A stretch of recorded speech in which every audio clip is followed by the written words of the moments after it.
सामान्य स्वास्थ्य के लिए दैनिक योग रूटीन चार्ट में सुबह के वक्त 1 से 2 गिलास गुनगुना पानी इसे नियमित लीजिए, क्योंकि सुबह के वक्त गुनगुना पानी लेना बहुत ही बेहतर होता है स्वास्थ्य के लिए।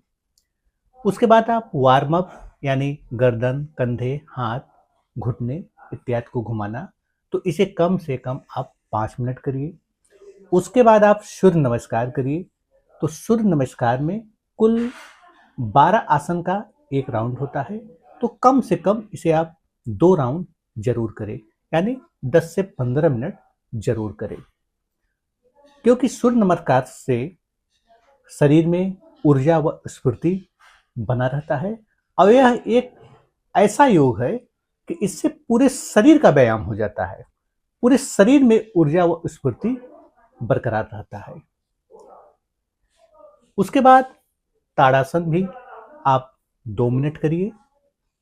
वृक्षासन भी 1 से 2 मिनट करिए। भुजंगासन भी 2 से 3 मिनट करिए। पवन मुक्तासन भी 2 से 3 मिनट करिए। वज्रासन भी 3 से 5 मिनट कीजिए। अब वज्रासन भी एक ऐसा आसन है, इसे भोजन के बाद भी किया जा सकता है। प्राणायाम भी यानी अनुलोम विलोम, तो शुरुआती चरण में कम से कम इसे 3 से 5 मिनट जरूर करें। उसके बाद कपालभाति भी 3 से 5 मिनट करिए। यदि जिन लोगों को एसिडिटी या हाइपर एसिडिटी की समस्या है, या मान लीजिए जिनको सूट नहीं कर रहा है, तो वे जबरदस्ती न करें, क्योंकि कभी भी कुछ मामलों में जिन लोगों को बहुत ज़्यादा हाइपर एसिडिटी या गैस की समस्या है, तो कभी कभी कपालभाति करने से एसिडिटी की समस्या यानी बॉडी हीट होने लगता है। तो यदि न सूट करे तो इसे अवॉइड भी कर सकते हैं। प्राणायाम में भ्रामरी भी 3 से 5 मिनट करिए। ध्यान यानी मेडिटेशन, तो इसे कम से कम 10 से 20 मिनट जरूर करना चाहिए।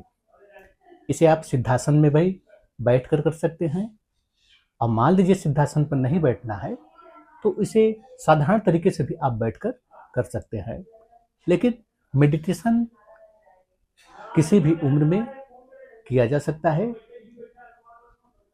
और ख़ास तौर से युवा या बुजुर्ग लोग जो भी हैं, उन्हें मान लीजिए अन्य कोई आसन नहीं हो पा रहा है तो कोई बात नहीं है, सहज आसन करिए जो साधारण तरीके से आप कर सकते हैं।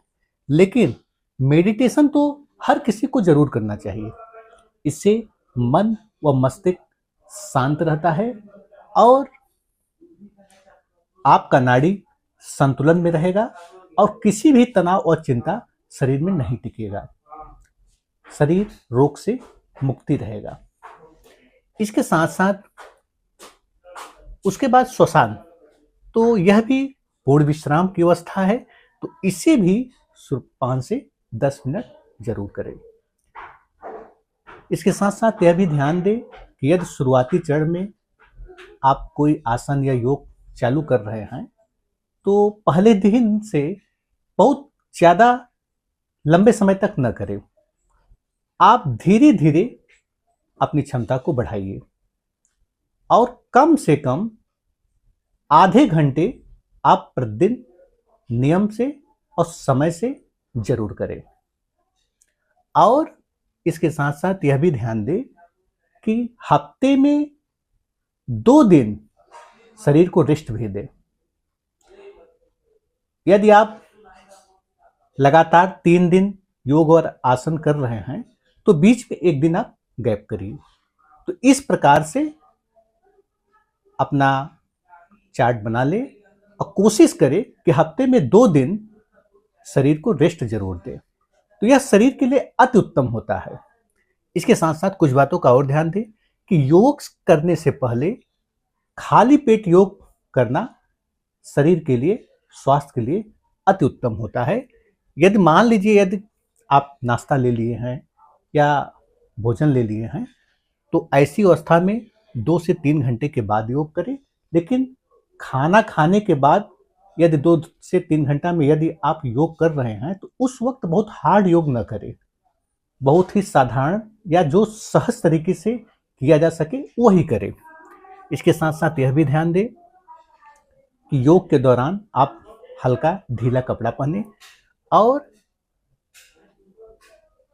पर्याप्त पानी जरूर पिए और कम से कम 5 से 6 लीटर पानी हर किसी को पीना चाहिए एक दिन के।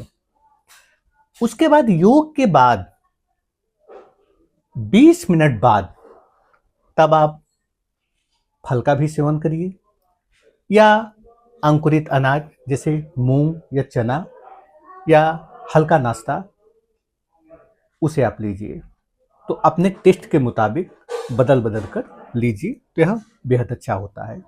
लेकिन अंकुरित मूंग एक ऐसा अनाज है कि इसे किसी भी उम्र में, जो लोग बुजुर्ग भी हैं तो वे भी बड़ी आसानी से पच जाता है, तो इसे किसी भी उम्र में लिया जा सकता है। यह पाचन क्रिया के लिए सबसे बेहतर रहता है और बड़ी ही आसानी से पच जाता है। इसके साथ साथ यह भी ध्यान दें कि परहेज बेहद इंपॉर्टेंट है, क्योंकि जब तक आप परहेज नहीं करेंगे तो स्वास्थ्य बेहतर हो ही नहीं सकता है। तो परहेज में करना क्या है, चिकना, जंक फूड, फास्ट फूड इसे आपको ज़्यादा नहीं लेना है।